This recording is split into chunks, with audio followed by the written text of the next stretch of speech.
Canada, China, or the United States. One of these countries is the second largest country in the world, but if you ask anyone which one it is, you'll get an answer, but someone else will give you a different answer, and then someone else will give you a completely different answer, and within a few minutes you start World War III.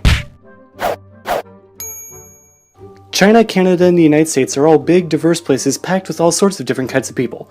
Okay, maybe not the people part in Canada, but there's some trouble when it comes to figuring out who exactly is the biggest. Canada has established itself quite well as the second largest country, but there are some disputes that we'll get back to later. The real argument is between China and the United States for third place, so sorry about the false advertising there in the title.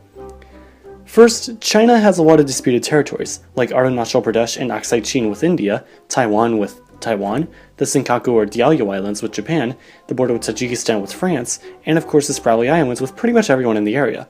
But how do you count disputed territories? A simple answer would be to not count them at all, but Korea and Palestine shows just how difficult that is. I mean, if you pretended all disputed land simply didn't exist, Israel, Palestine, and the Koreas wouldn't even show up on the charts. However, this doesn't affect China as much, so sources leave out the disputed territories. The US doesn't have disputed territories, other than the small islands they claim are part of Maine and Canada claims are part of New Brunswick, but it has a lot of island territories. These are a bit iffy, but they obviously count as US land, as in the US government has control over them and no one disputes that.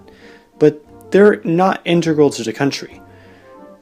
And territories like Guam and Puerto Rico have been compared to colonial possessions.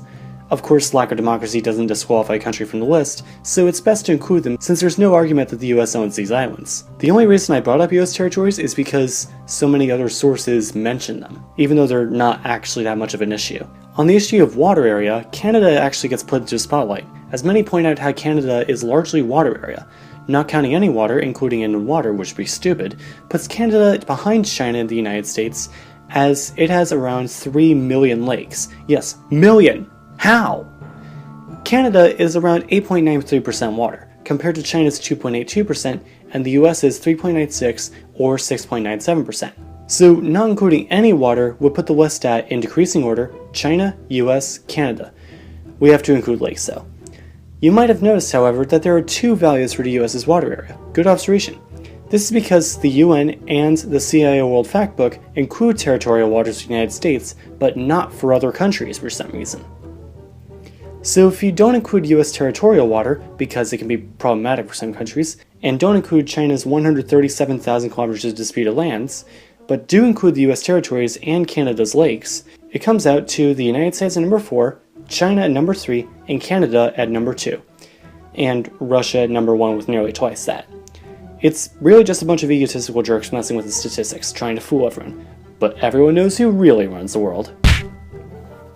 Thank you for watching this video. If you enjoyed it, please be sure to give it a like, share, and subscribe for more every Sunday. Why do I get the feeling this video is certainly going to start a flame war for no reason? Well, anyway, see you next Sunday.